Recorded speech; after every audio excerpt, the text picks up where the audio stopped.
जय हिंद साथियों, आज हम करने जा रहे हैं एयरफोर्स वाई ग्रुप के रागा पार्ट का प्रैक्टिस सेट नंबर 6। आप प्रत्येक क्वेश्चन को ध्यान से पढ़ना, वीडियो को पॉज करके इनके आंसर कमेंट बॉक्स में लिखना, फिर हमारा आंसर से मैच करना कि आपका आंसर राइट है या फिर रॉन्ग है। चलिए शुरू करते हैं। आप स्क्रीन पर देख पा रहे हैं हमारा आज का पहला प्रश्न है। दो उम्मीदवार एक चुनाव लड़ते हैं, एक उम्मीदवार को 60% वोट मिलते हैं और वो 1600 मतों से जीत जाता है, तो कुल कितने वोट डाले गए? 9000, 8000, 10,000 या फिर 7500। आप चारों विकल्पों में से आपको बताना। देखिए, आप इस वीडियो को पॉज करके इसका आंसर निकालें, उसके बाद हमारा सॉल्यूशन देखिए हम इसको कैसे करेंगे। देखिए, ये हमारा उम्मीदवार ए हो गया, एक उम्मीदवार हो गया बी हो गया।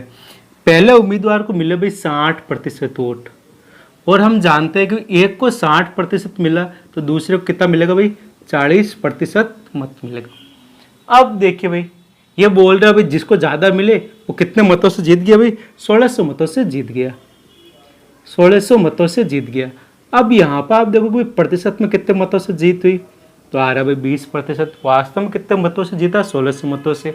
तो हमें क्या करना? सूत्र वही सेम बटा सेम इंटू जो ज्ञात करना उससे गुणा कर लीजिए। तो क्या सेम ऊपर वाला 1600 मतों से जीत, प्रतिशत में 20% से जीत इंटू 100, जो हमें ज्ञात करना हमने गुणा कर लिया। कुल मत 100 से गुणा। अगर हम पूछते विजेता का मत तो हम 60 से गुणा करते, हारने वाले का मत तो हम 40 से गुणा करते। तो इसको हल कर लीजिए भाई। कितनी बार गया भाई? 80 बार भाग गया। कितनी बार भाग गया? 80 बार। और 80 को 100 से गुणा करने में हमारे पास कितने मत आ जाएंगे? 8000 मत आ जाएंगे। बहुत ही आसान प्रश्न था। इसी प्रकार हमारा अगला प्रश्न है। एक आदमी किसी वस्तु को उसके लागत मूल्य से 5% अधिक पर बेचता है। यदि उसने उसके लिए जितना भुगतान किया उससे 5% कम पर खरीदा होता और 2 रुपये कम में बेचा होता तो उसे 10% का लाभ होता। तो वस्तु का लागत मूल्य ज्ञात कीजिए। लागत मूल्य यानी क्रय मूल्य ज्ञात करना। 300 रुपये, 400 रुपये, 100 रुपये और 200 रुपये। हमारे पास 4 विकल्प है। बहुत ही आसान प्रश्न है। देखिए हम इसको कैसे कर रहे हैं कि मान लीजिए कि वस्तु का कॉस्ट प्राइस कितना है? 100 रुपये। इसने 100 रुपये में खरीदी लागत मूल्य, और पहला बोल रहा है 5% लाभ पर बेच रहा है। 5% लाभ यानी पहले कितने में बेच रहा था भाई? 105 में। अब देखिए दूसरी बार इसने वापस बोला कि अगर वो 5% कम में खरीदता। अब देखिए 100 का 5% निकालना, 100 का 10% निकालना, पीछे से एक संख्या छोड़ो, कितना हो गया? 10 हो गया। और 10 का आधा कितना होता? 5%। तो इसका 5% कितना हो गया? 5, यानी कि 95 में खरीदा होता और 2 रुपये कम में बेचा। 2 रुपये कभी छोड़ दो तो कितना लाभ होता भाई? 10%। इस बार 95 पर 10% लाभ होता। अब 95 को 10%, पीछे से एक संख्या छोड़कर पॉइंट लगा, कितना हो गया भाई? 9.5 हो गया। अब देखिए भाई 9.5, 9.5, तो क्रम मूल्य में जोड़ ली 9.5, कितना हो गया हमारे पास? 104.5 में इसको बेचा होता। अब देखिए भाई कितने रुपए कम मिलते? 2 रुपये कम मिलते। और यहाँ पे कितना कम मिल रहा भाई?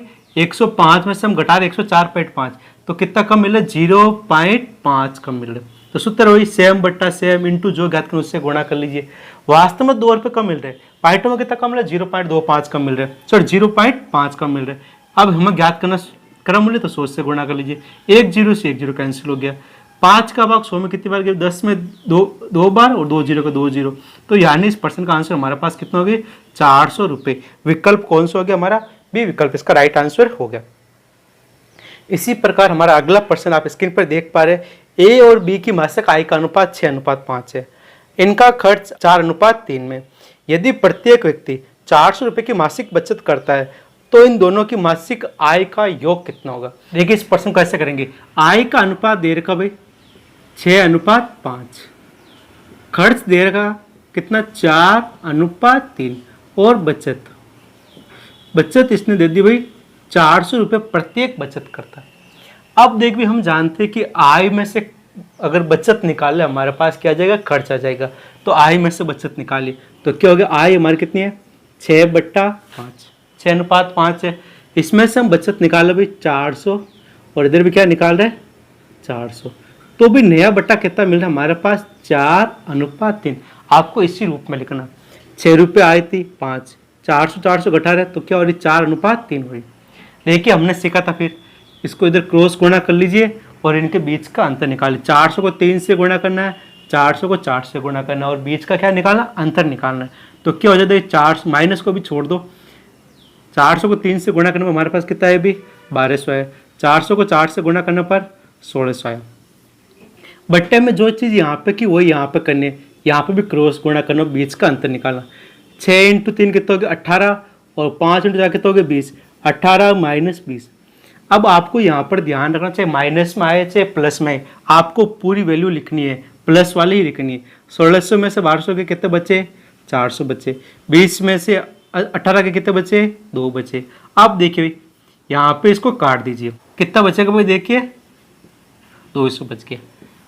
अब हमें पूछा भी ए और बी की आय का योग कितना होगा। तो देखिए इसकी आय कितनी आई भी, इसको 200 से गुणा कर लीजिए तो कितनी आ गई 1200 आ गई। इसको 2 से गुणा कर लीजिए, इसकी आय कितनी आ गई 5 को 200 से गुणा करने पर हमारे पास क्या आ जाएगी 1000 आ जाएगी। इनका योग कितना आएगा भी 2200 आ जाएगा। विकल्प कौन सा राइट है हमारा, विकल्प सी हमारा क्या राइट आंसर है। आई बात समझ में। आप वीडियो को पॉज करके सावधानी से इसको करिए, बहुत ही आसान प्रश्न है। इसी प्रकार आप स्क्रीन पे देख पा रहे हैं हमारा अगला प्रश्न बहुत ही आसान प्रश्न है। यदि ए और बी किसी कार्य को 15 दिन में कर सकते हैं, बी अकेला इस कार्य को 20 दिन में कर सकता है, तो ए अकेला इस कार्य को कितने दिन में करेगा 60, 45, 40 या फिर 30 दिन। देखिए जब भी ऐसा प्रश्न आए तो जो लिखा वो लिख दीजिए ए प्लस बी, और दूसरे क्या लिखा केवल बी। ए प्लस बी कार्य को करता है 15 दिन में और बी अकेला इस कार्य को करता भी 20 दिन में। तो हमें इन दोनों का एलसीएम निकालना होता। देखिए इनका एलसीएम कितना आ जाएगा हमारे पास 60 आ जाएगा। 15 और 20 का एलसीएम लसब कितना आ गया 60 आ गया। अब 15 में 60 का भाग देंगे कितनी बार गया भाई 4 बार। 60 में 20 का भाग कितनी बार गया भाई 3 बार। अब देखिए भाई हमें केवल ज्ञात क्या करना भाई एक कितने दिन में करेगा, तो ऊपर वाले में से नीचे वाला घटा दे तो क्या होगा 20 से बी कट जाएगा, पीछे क्या बचेगा ए।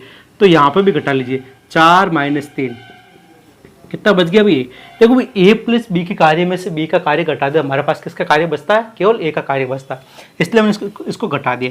अब क्या करना है 60 में इसका भाग देना किसका 1 का, तो हमारे पास कितना आ जाएगा भाई 60 दिन आ जाएगा। तो ए अकेले इस कार्य कितने दिन में करेगा भाई 60 दिन में करेगा। हमारा अगला प्रश्न आप स्क्रीन पर देख पा रहे हैं, एक 300 मीटर लंबी रेलगाड़ी 54 किलोमीटर प्रति घंटा की गति से चलती हुई एक खंभे को कितने सेकंड में पार कर लेगी, 20 सेकंड, 15 सेकंड, 17 सेकंड या फिर 18 सेकंड। हमें चारों विकल्पों में से बताना। देखिए हमें ज्ञात करना समय, और समय का सूत्र हम जानते हैं क्या होता है भाई दूरी बट्टा चाल। अब देखिए भाई दूरी इसने दे दी मीटर में दे दी, लेकिन चाल किस में दी भाई 54 किलोमीटर प्रति घंटा, तो हमें इसको मीटर प्रति सेकंड में बदलना है। तो देखिए किलोमीटर प्रति घंटा को मीटर प्रति सेकंड बदलने के लिए 5/18 से गुणा करते हैं।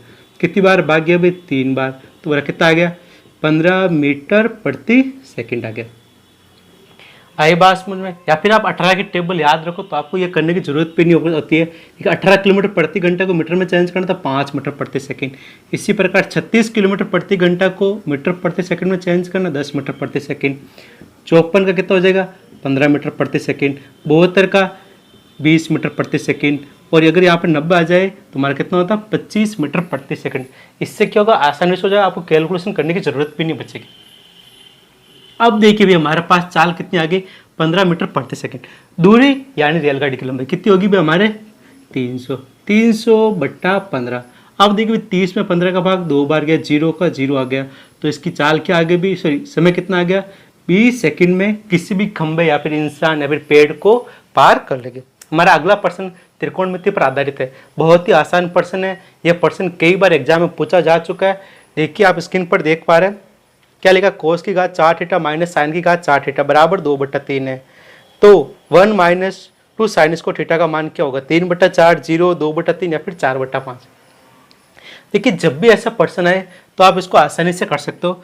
हमेशा ध्यान रखना कि कोस की घात 4 थीटा माइनस साइन की घात 4 थीटा का मान कुछ भी दिया हो, जैसे इस प्रश्न में दिया हुआ है 2/3, मैं यहाँ पे x ले लूँ चाहे x y z से कोई भी नंबर हो, तो हमेशा याद रखना 1 माइनस 2 साइन स्क्वायर थीटा का मान भी वही रहेगा, 2 कोस स्क्वायर थीटा माइनस 1 का मान भी वही रहेगा, या फिर आ जाए भी cos square theta minus sine square theta का मान क्या होगा, तो भी इसका आंसर क्या आएगा वही संख्या आएगी। तो इस प्रश्न का आंसर क्या ऊपर 2/3 लिखा हुआ है, तो इसका आंसर भी क्या होगा 2/3, यानी कि यहाँ पे जो भी संख्या होगी उसका क्या होगा आंसर होगा।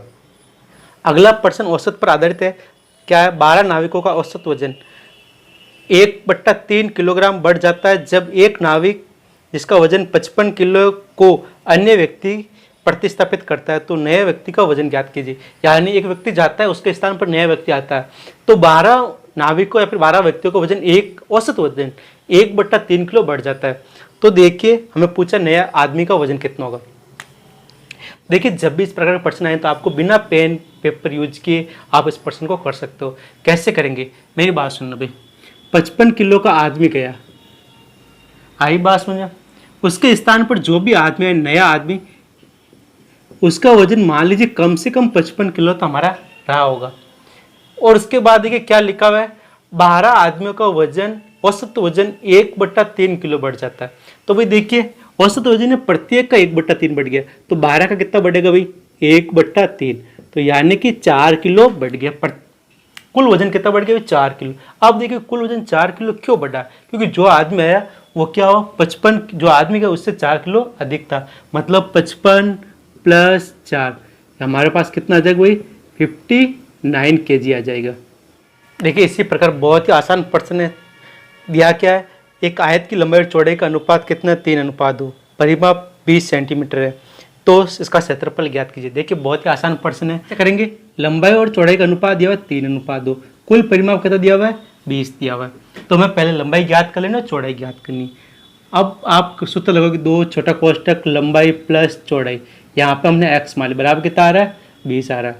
अब इसको जोड़ लीजिए कितना हो रहा है 5, 5 × 2 कितना हो गया 10, 10x = 20, तो x का मान कितना आ गया हमारे पास 2।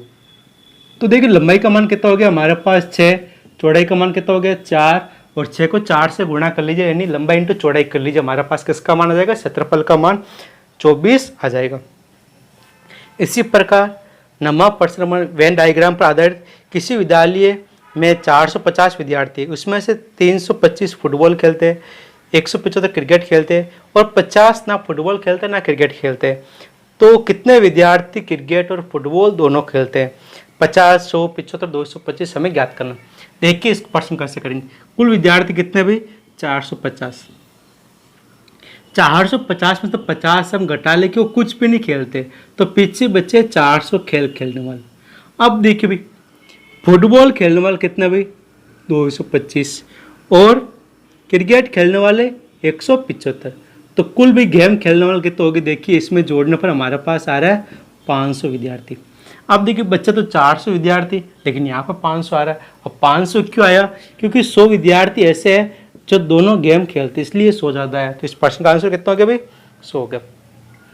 अगला प्रश्न हमारा रीजनिंग पर है कि नदी बांध, तो यातायात का संबंध किससे होगा। देखिए नदी को रोकने के लिए बांध बना जाता है, तो यातायात को रोकने के लिए हमारे पास क्या होता है सिग्नल बत्ती होता है।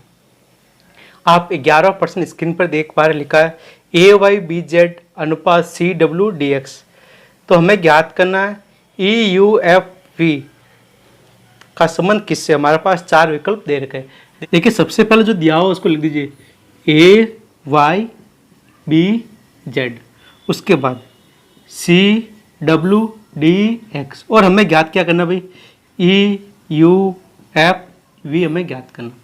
अब देखिए भाई A से C कर रहा है, तो यानी हम जानते हैं +2 हो रहा है, Y से W -2 हो रहा है, B कितने पे 2 पर 4 पे प्लस हो रहा है। अब देखिए 26 पे 24 पे क्या हो रहा है -2, यानी +2 -2 चल रहा है। तो भाई E में +2 जोड़ने पर E कितने पर 5 पर, 5 और 2 7, यानी G हो गया। ये कितने पर आता है U, यानी युवा 21 साल का, इसमें से हमें घटाना 2, तो हमारे पास क्या हो जाएगा 19, 19 पे क्या आता है S आता है। F आता भी हमारा 6 पर, तो हमें 8 पर ज्ञात करना, यहाँ पर +2 करना, तो हमारे क्या आ गया H आ गया। उसी प्रकार हमारा विकल्प हो गया T आ जाएगा। विकल्प ए में लिखा है GSHT।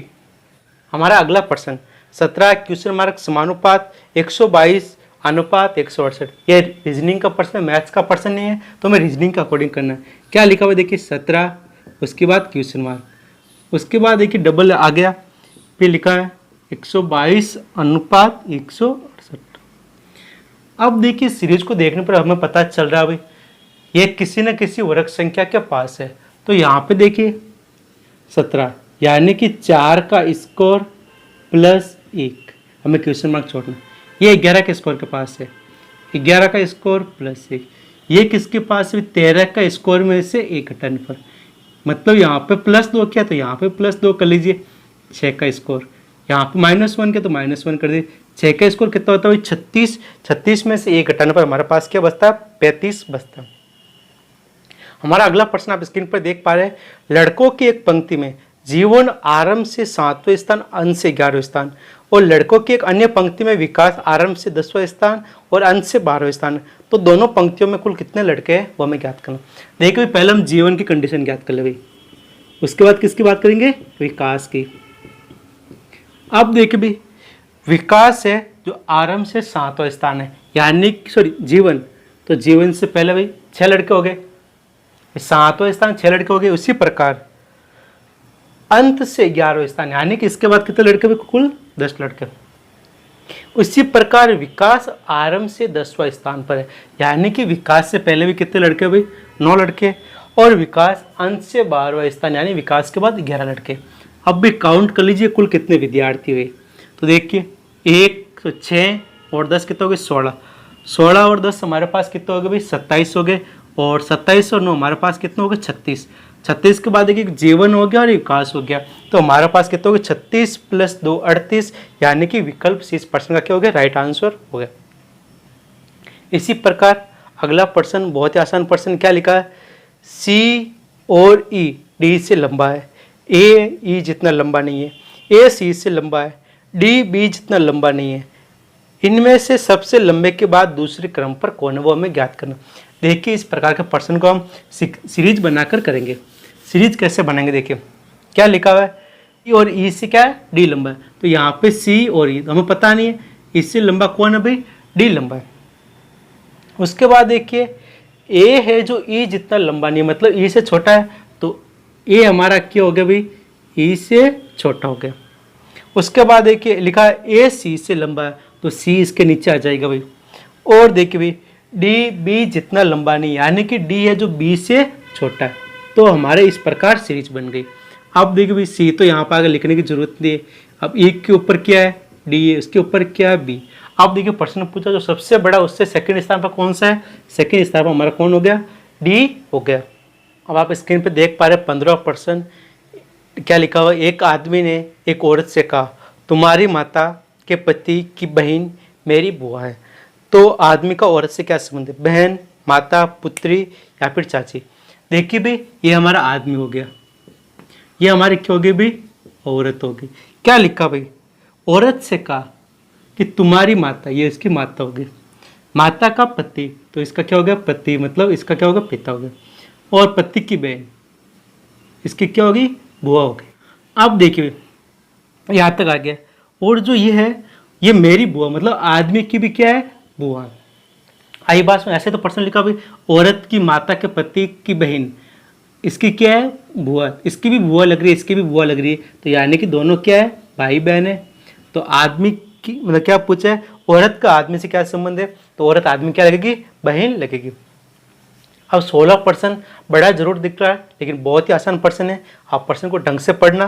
क्या लिखा है, एक आदमी अपने पिता को ढूंढ रहा है, वो 90 मीटर पूर्व में जाकर दाएं घूमता है, फिर वो 20 मीटर चलकर फिर दाएं मुड़कर अपने पिता को ढूंढता है। ढूंढता हुआ अपने चाचा के घर 30 मीटर चलकर पहुंचा, उसके पिता वहां भी नहीं मिले। यहाँ से 100 मीटर उत्तर की ओर चलकर उसे अपने पिता एक गली में मिले, तो आरंभिक स्थान से उसके पिता कितनी दूरी पर मिले हुए हमें ज्ञात करना। देखिए जब भी ऐसे प्रश्न करना हमें दिशाओं का ध्यान होना चाहिए। ये क्या होती दिशा, ये हमारी होगी भी दिशा है, उत्तर, दक्षिण, पूर्व और पश्चिम। और हमें दाएं बाएं का ध्यान रखना, क्या होता है एल आर, लेफ्ट राइट, यहाँ पे एल, यहाँ पे एल, यहाँ पे एल, यहाँ पे एल, इसको ऐसे याद रखना, राइट राइट राइट, मतलब दाएं दाएं हो गया। अब देखिए भाई क्या है, वो 90 मीटर पूर्व में जाता है, यहाँ पे 90 मीटर आया भाई, कितना आया 90 मीटर, यहाँ पे कहीं आ गया। उसके बाद दाएं मुड़ता है, मतलब नीचे की साइड आ गया, 20 मीटर चलता है, ये आ गया 20 मीटर, फिर दाएं मुड़कर अपने चाचा के घर यानी 30 मीटर चलता है। आई बात में यहाँ पर पूरा नहीं मिलाना क्योंकि हमने 90 इतनी माना, 30 में थोड़ी छोटी मानी। उसके बाद देखिए भाई यहाँ पे नहीं मिला, तो यहाँ से उत्तर दिशा, यहाँ से उत्तर दिशा कौन सी होगी ऊपर होगी, और 100 मीटर चला, कितना चला भाई 100 मीटर, और यहाँ पे इसके पिताजी मिल गए। हमें पूछा भाई ये वाली दूरी, सीधी दूरी कितनी है। अब देखिए पहले हमें ये वाली दूरी ज्ञात करनी है, कितनी आएगी। पूरी कितनी थी 90, 90 में से 30 वापस आ गया तो क्या बच गया भाई 60 बच गया। ये पूरी कितनी है 100, 100 में से 20 तो यहाँ से निकल गई तो ऊपर वाले कितनी बच गई भाई 80 बच गई। तो हमारे पास देखिए इस प्रकार आ गई, ये 60 आ गई, यहाँ पर 80 आ गई, तो मैं ये दूरी ज्ञात करनी। तो हम ये दूरी याद करने हम पाइथागोरस प्रमेय लगा देंगे। पाइथागोरस प्रमेय क्या होता है भाई, कर्ण स्क्वायर बराबर आधार स्क्वायर प्लस लंब स्क्वायर। तो कर्ण का मान कितना हो जाएगा अंडर रूट में आधार स्क्वायर तो कितना हो गया 60 का स्क्वायर 3600 प्लस लंब स्क्वायर 8 का स्क्वायर 6400 हो गया 80 का स्क्वायर। अब इसको जोड़ लीजिए, हमारे पास क्या आ गया भाई 10,000 आ गया। 10,000 का वर्गमूल कितना हो गया 100। तो इस प्रश्न का आंसर कितना हो गया भाई 100 मीटर दूरी पर उसके पिता उसको मिले। अब देखिए हमारा अगला प्रश्न जो 17वां प्रश्न है, इसमें एक आकृति दे रखी है। पहली दो आकृतियों में संबंध बताया गया, उसी संबंध के अनुसार हमें तीसरी आकृति में जो क्वेश्चन मार्क लिखा है उसके स्थान पर कौन सी संख्या आएगी वो हमें ज्ञात करना है। आप वीडियो को पॉज करके इसका आंसर निकालो, बहुत ही आसान प्रश्न है। उसके बाद हमारे सॉल्यूशन से मिले क्या आंसर मिलता है। देखिए प्रश्न में ऊपर पहली आकृति में लिखा भाई 5 4, उसके बाद लिखा है 23, इधर लिखा है 3 और 1। अब देखिए रहते पता चल रहा है कि यहाँ पे इन दोनों को गुणा करें 20, इन दोनों का गुणा करें कितना आ रहा है भाई 3 आ रहा है। 20 + 3 हमारा क्या आ रहा है भाई 23 आ रहा है। इसी प्रकार अगले आकृति में क्या लिखा है 7 6, यहाँ पर लिखा है 3 4, इसको गुणा किया हमने इसी के अकॉर्डिंग क्या हो गया ये 42 होता है। इसका गुणा कितना हो गया भाई 12 हो गया। 42 पर 12 कितना हो गया हमारे 54 हो गए।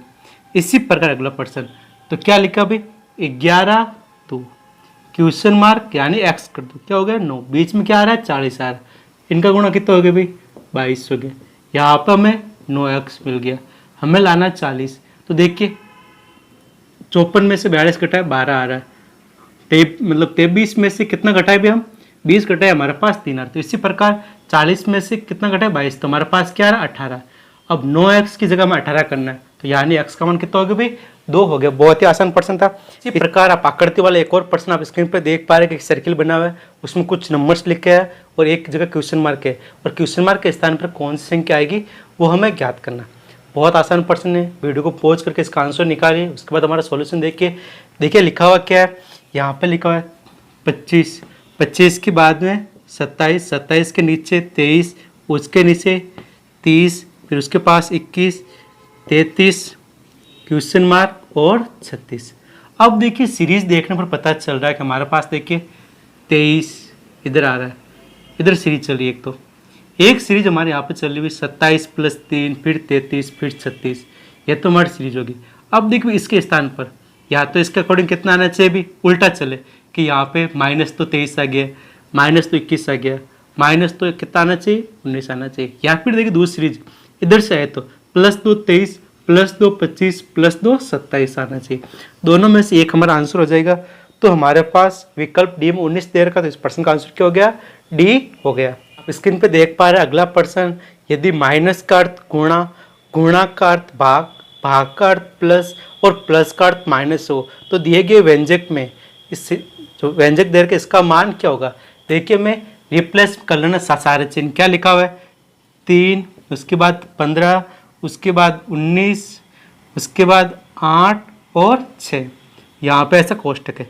माइनस का अर्थ गुणा, भाग का अर्थ हमारे पास क्या हो गया भी प्लस हो गया, गुणे का अर्थ वापस भाग और प्लस का अर्थ क्या हो गया माइनस हो गया। इसको हल कर लीजिए, कितना हो रहा है 45 + 19, भाग किसका देना है 64, 8 का भाग देना है, तो इसका योग कितना होगा भी 64, 64 में 8 का भाग, यहाँ पे माइनस चाहिए, 64 में 8 का भाग कितनी बार गया भी 8 बार, 8 में से 6 गया, पीछे क्या बच गया 2। इसका आंसर क्या हो गया विकल्प बी हो गया। प्रश्न है कि इस खाली स्थान पर कौन सी आकृति आएगी, हमें चारों उत्तर आकृतियों में से बताना है। देखिए जो पहले कोने में आकृति वही तीसरे कोने में आती है, लेकिन उसका दर्पण प्रतिबिंब आता है। दर्पण प्रतिबिंब कैसे आएगा, यहाँ पर अगर सर्किल है तो यहाँ पे भी आगे क्या होना चाहिए सर्किल होना चाहिए। ऐसा सर्किल को इसमें ए विकल्प और बी विकल्प में। और देखिए यहाँ पे कॉर्नर में 2 सर्किल आ रहे छोटे छोटे से, तो यहाँ पे भी देखिए 2 सर्किल मिले छोटे छोटे से, तो इसका आंसर क्या हो गया विकल्प बी हो गया। इसी प्रकार अगला प्रश्न है हमारा कि यहाँ पे वर्ग दे रखा, इसका पंचभुज हो गया, तो इसमें से कौन सी आकृति इसके समरूप यानी इसी के अनुसार व्यवहार दर्शा रही है। तो देखिए 4 भुजा से 5 भुजा हो गई, तो किस आकृति में ऐसा हो रहा है उसके आगे देखिए 5 भुजा से यहाँ पे 6 भुजा हो रही है, यानी इस प्रश्न का आंसर क्या हो गया, विकल्प ये हो गया। इसी प्रकार अगला प्रश्न है कि जो आकृति दे रखी है कौन सी उत्तर आकृति में निहित है, मतलब किस आकृति में आई हुई है। विकल्प ए में कहीं नहीं है, विकल्प बी में देखने पर नहीं है, देखिए विकल्प सी में ये आकृति मिल रही है, तो इस प्रश्न का आंसर क्या हो गया, विकल्प सी मिल गया। विकल्प डी में भी ऐसी आकृति दिख रही है, कोने में यहाँ पे त्रिभुज आ रखे, लेकिन दिक्कत क्या है, विकल्प डी में आकृति स्पष्ट नहीं, उससे अच्छा किसमें, विकल्प सी में, तो इस प्रश्न का आंसर विकल्प सी हो गया। हमारा 23वां प्रश्न जनरल अवेयरनेस को लेकर है कि रेफ्रिजरेटर में कौन सी गैस प्रयुक्त की जाती है, फ्रीऑन, ऑक्सीजन, कार्बन, नाइट्रोजन, तो इसका आंसर क्या हो गया, फ्रीऑन गैस सीएफसी गैस प्रयुक्त की जाती है। 24वां प्रश्न कौन से देश कोयले का सबसे बड़ा उत्पादक है, ब्राजील, भारत, अमेरिका, चीन, तो क्या आंसर हो जाएगा, अमेरिका कोयले का सबसे बड़ा उत्पादक देश है। 25वां प्रश्न इलेक्ट्रॉन के खोजकर्ता का नाम क्या है, इलेक्ट्रॉन खोज किसने की, जे थॉमसन ने की थी। 26वां प्रश्न कंप्यूटर कौन सी लैंग्वेज पर कार्य करता है, basic language, COBOL language, machinery language या फोर्ट्रॉन लैंग्वेज, तो इसका आंसर क्या हो जाएगा, कंप्यूटर मशीनरी लैंग्वेज पर कार्य करता है। हमारा 27वां प्रश्न अमीबा में कुल कितने सेल यानी कि कोशिकाएं होती है, 1 2 3 4, देखिए हम 10th क्लास से पढ़ते आ रहे हैं कि अमीबा युग्लिन होगी जो एक कोशिकीय जीव है, इस प्रश्न का आंसर क्या हो गया, एक कोशिका होती है। 28वां प्रश्न हमारा कि 1857 की क्रांति के समय भारत का गवर्नर जनरल कौन था, लॉर्ड कैनिंग था 1857 में भारत का गवर्नर जनरल। 29वां प्रश्न इनमें से कौन सा कंप्यूटर का हार्डवेयर नहीं है, देखिए हार्डवेयर वो होता है जिनको हम छू सकते हैं, जिनको हाथ में ले सकते हैं, माउस को हम हाथ में ले सकते हैं, छू सकते हैं, तो हमारा क्या हो गया, हार्डवेयर है। प्रिंटर को भी हाथ लगा सकते हैं, ये हार्डवेयर है। मॉनिटर को भी हम छू सकते हैं, ये भी क्या हार्डवेयर है। लेकिन एक्सेल कंप्यूटर के अंदर होता है जो हमें केवल स्क्रीन पर दिखता है, ये इसका क्या है, सॉफ्टवेयर है, तो ये हार्डवेयर नहीं, तो इसका आंसर क्या हो गया, विकल्प डी हो गया। आज का हमारा आखिरी प्रश्न है पहला ज्ञात गुप्त शासक कौन था, श्रीगुप्त, चंद्रगुप्त प्रथम, घटोत्कच या कुमारगुप्त प्रथम, तो इसका आंसर क्या हो जाएगा, श्रीगुप्त हो जाएगा। इस प्रकार आज का टेस्ट यहीं पे समाप्त होता है, मिलते हैं अगले टेस्ट में, तब तक के लिए जय हिंद जय भारत।